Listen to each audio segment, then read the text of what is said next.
इस समाज के उन्मूलन के लिए, समाज के उत्थान के लिए, तो मैं उनको बहुत बहुत बधाई, बहुत बहुत शुभकामनाएं देता हूँ।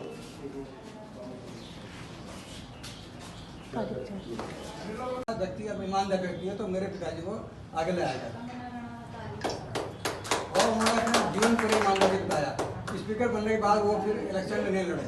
इसी केस में उनको ऑर्डिनरी मजिस्ट्रेट बना रहे थे, उन्होंने मना कर दिया मेरे को। अब वो आधे तक में आ गए थे, सत्संग में, नारा स्वामी सत्संग में आ गए थे। उन्होंने पूरे पहाड़ों में जा के सत्संग किया। ये जो काम आपका फाउंडेशन वाला ये काम है, वही काम उन्होंने पहले चल के गाँव जाकर के जमाने में कॉल नहीं होते थे, कभी कहीं जाना कभी कहीं जाना, सत्संग करना। मैं छुट्टी आता था एयरपोर्ट से तो मेरे को भी ले आते थे, कभी गोंडी घंटाली कहाँ ले आते थे और सत्संग करते थे। मैं सोचता क्या कर रहे हैं आज वहाँ के लोग। उन्होंने शराब छोड़ी, अंदर वो भक्ति छोड़ी, सच्चे रास्ते में आए कि परमात्मा को कैसे प्राप्त करना है। अंदर परमात्मा अंदर ही मिलेगा, बाहर नहीं मिलेगा। बाहर आप कुछ भी कर लो, जब तक आप अंदर नहीं घुसोगे उसके लिए बहुत ताकत चाहिए। बैठ नहीं सकता आदमी, हिमालय की चोटी चढ़ जाएगा मगर परमात्मा की भक्ति के लिए बोले 5 मिनट बैठे नहीं बैठ सकता, क्योंकि मन इतना चलाक है, मन उसको करने देता नहीं। ये हमने अपने पिताजी से सीखा। वो उन्होंने कहते नहीं थे, करते थे, करके दिखाते थे। मैं उनको हमेशा नोटिस करता था। वो सुबह 2:30 बजे उठे थे, 8 बजे सो जाते थे और सुबह 2:30 उठ जाते थे और अपनी परमात्मा की भक्ति में लग जाते थे और फिर वो लोगों को समझाते थे। ये नहीं कि खाली बोलना तो बड़ा आसान है, ज्ञान देना बहुत आसान है, ज्ञान कोई भी दे सकता है, मगर करके दिखाना वो सबसे मुश्किल होता है। ये मेरे मन में भाव आया था कि भक्ति क्यों नहीं होती है।